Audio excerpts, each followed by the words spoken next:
Henry, may asawa na ako ngayon. Oh. Hindi ako nagbibiro. Ako na ngayon si Mrs. Checa Belardo. Ha? Kaya mula ngayon, huwag mo na akong gagambalain. Nakikiusap ako, Henry.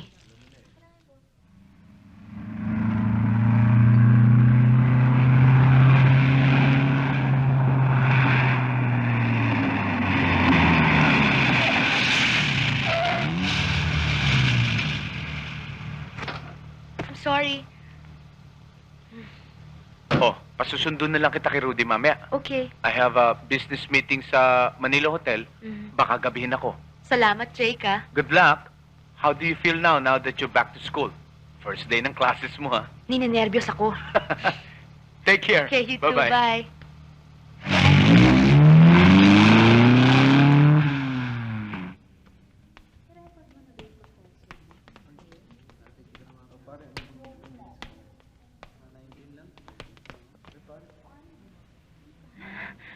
Ara? Ara, teka muna. Mag-usap muna tayo. Iwan mo nga ako. Ano ba? Ayoko nang makita ang pagmumukha mo, hayop ka. Bayaan mo muna akong paliwanag. Para ano pa? Judas! Hayop! Judas! Ano pa? Demonyo ka! Demonyo! Sige pa, Ara. Ano pang gusto mo itawag sa akin? Alam ko, galit ka pa sa akin. Nang dahil sa'yo nagulo ang buhay ko, duwag ka! Pagkatapos mo akong dalhin sa motel, pinabayaan mo akong mag-isa sa problema. Na hindi mo ako tinulungan magpaliwanag na walang nangyari sa ating dalawa. Ara, I admit, naduwag ako. Natakot ako. Ayoko mapagtawanan ng tao pag nalaman nilang hindi kita magmumukha akong Isa pa, alam kong hindi ako paniniwalaan ng parents mo. Pipilitin nila tayo magpakasal. Eh mga bata pa tayo, Ara. Kaya pinaalis ako ng daddy ko. Tago raw muna ako. Para hindi ako mapakasal sa'yo. Ara, sa maniwala ko hindi. Talagang pakakasalan kita. Babalikan kita. Gusto ko na muna makatapos ng pag-aaral. Tapos iiyayin na kita magpakasal. Ara, mahal pa kita hanggang ngayon.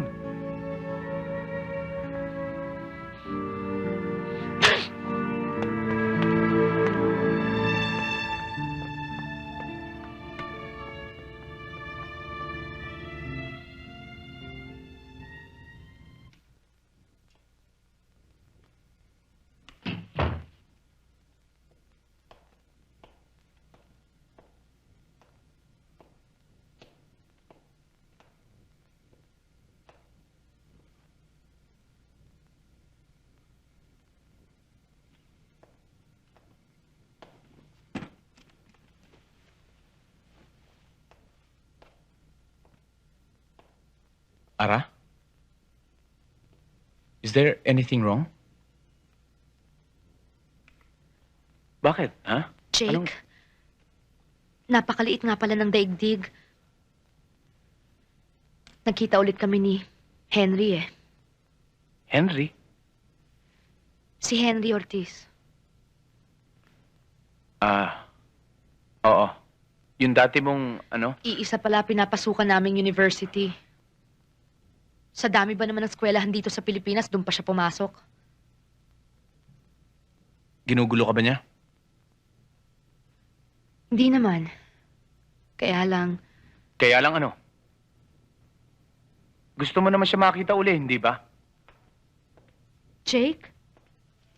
Ayan, natupad na rin ang pangarap mong makita ulit yung unang mong boyfriend. Yung first love mo.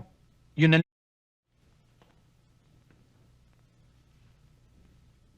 Jake, bakit parang galit ka? Eh bakit hindi mo sinabi sa Henry Ortiz na yan na may asawa ka na ngayon ni Mrs. Jake Abelardo?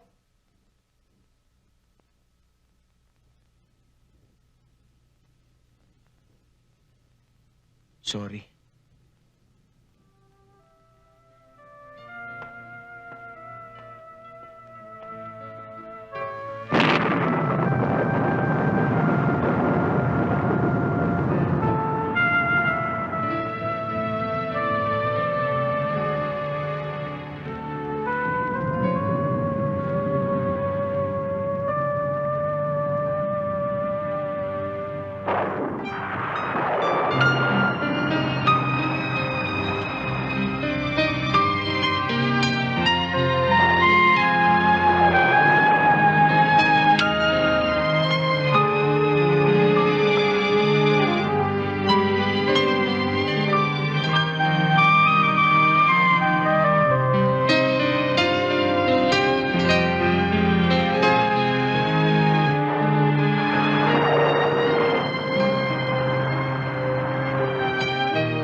Good morning, Ma. Good morning.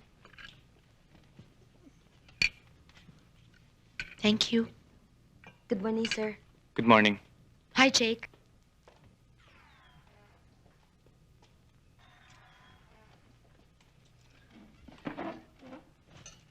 Good morning, sir. Good morning.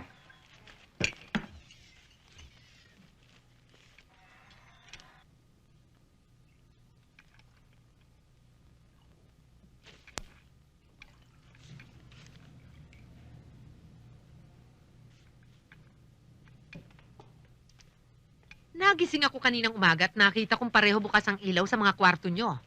Pasado 5:00 na ng umaga. Naglamay ba kayo? Sabay kayo nagka-insomnia.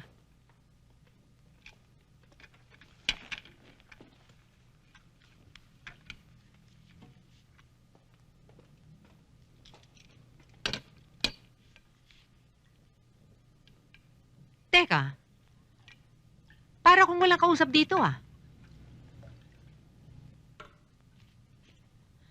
Nagkakagalit ba kayo? Hindi ho, Mama. Abelardo Residence, good morning.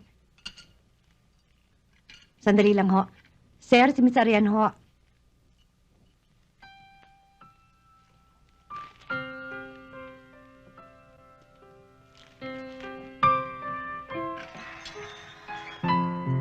Hello? Hi. Darling, I'm sorry, Ariana. Hindi ako nakatawag kagabi kasi talagang busy lang ako eh. Of course not. Alam ko malaki na ang traso ko sa'yo. Oo, honey. Alam kong masama ang loob mo sa akin. I miss you too. Honest, I miss you a lot.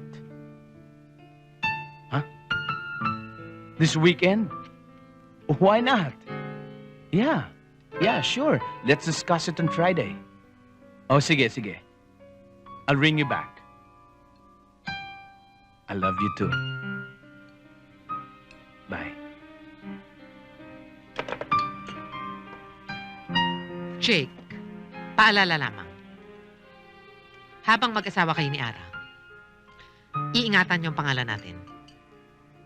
Paglalabas kayo ni Arian, sasama niyo si Ara. Sa gayon, walang maghihinala na may relasyon pa kayo ni Arian. Lalabas lamang na matalik niyo siyang kaibigan.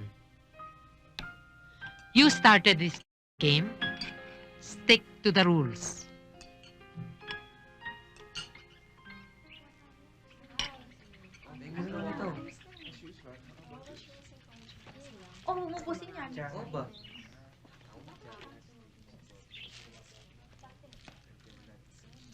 Ara? Day? Malamig na ba ulo mo?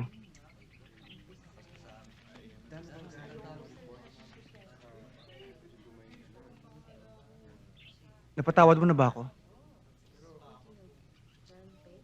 Ara, nangyari na ang lahat. Napagsisihan ko na ang mga kasalanan ko.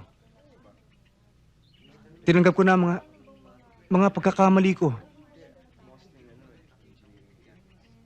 Ara, gusto kong pagbayaran ang mga pagkukulang ko sa'yo. Sabihin mo lang sa akin. Just tell me.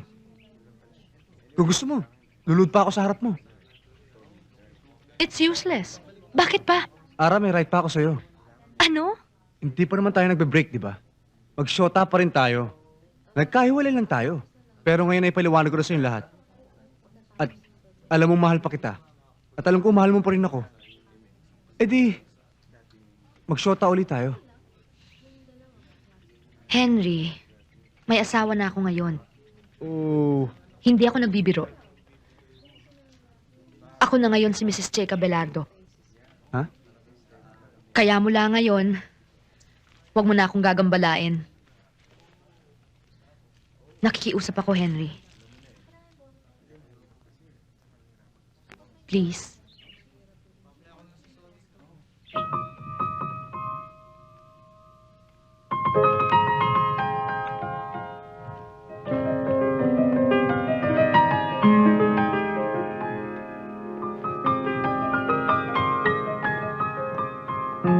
Hi, Ma.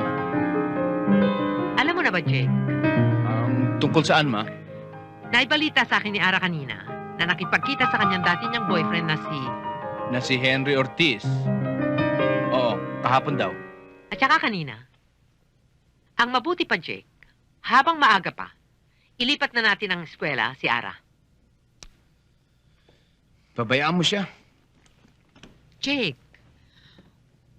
guguluhin ni Henry ang buhay ni Ara. Maya't maya, hindi nun tatantanan si Ara. Eh, gusto naman yata ng alaga ninyo eh. Jake, Alam mo, ma, nung hindi pa sila nagkikita uli, tinanong ko si Ara kung mahal pa niya si Henry Ortiz. Aba, hindi niya ako sinagot. Eh, nangangahulugang mahal pa niya yung lalaking yun. maari din naman na ibig sabihin nun na wala na talagang pagmamahal si Ara, kaya tahimik siya. Ewan. Bahala siya sa sarili niya. Basta ako nagawa ko na yung dapat kong gawin. At siguro masigit pa. Iho, makinig ka muna sa Kung aking may gusto sasabihin. siya sa lalaking yun, bahala siya. Basta tang importante, habang kunwari mag-asawa kami, ingatan niya ating pangalan. Kung sa kanyang ama ay mahalaga ang dangal, ganun din sa atin. Kung nagsasakripisyo ko, kailangan magsakripisyo rin siya. Pasasaan ba pag naghiwalay na kami, kahit 100 beses niyang pakasalan si Henry Ortiz, wala akong pakialam. Pareho lang kami naghihirap ah.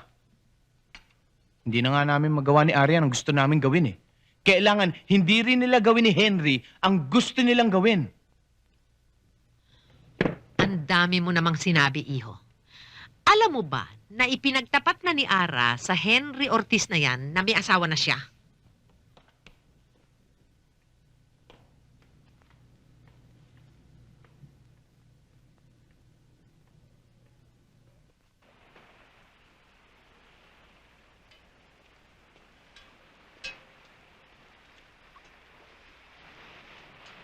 After you?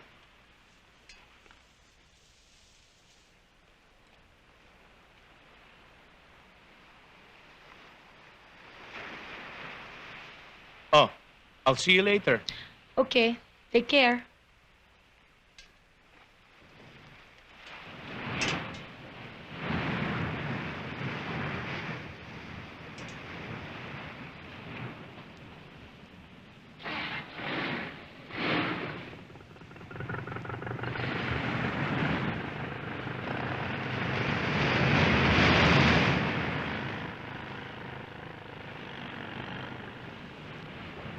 Enjoy ka ba?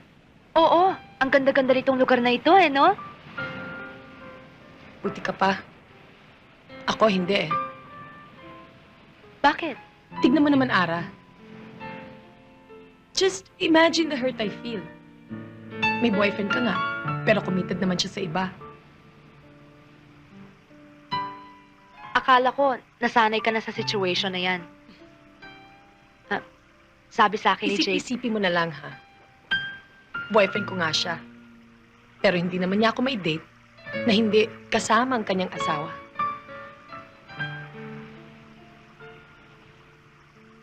Mahal na mahal kong lalaking yan. Pero kailangan maghintay pa ako na matagal bago niya ako pwedeng pakasalan.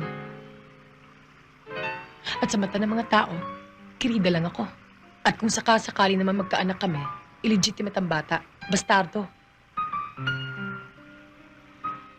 anong gusto mong gawin ko? Ewan ko sa'yo. Ba't hindi mo nalang tanungin ang sarili mo? Hindi kita inaaway, Ara, ha? Hindi kita aawayin. Pinipilit kong intindihin ang kalagayan mo. Gaya ng ginagawa kong pag-iintindi kay Jake.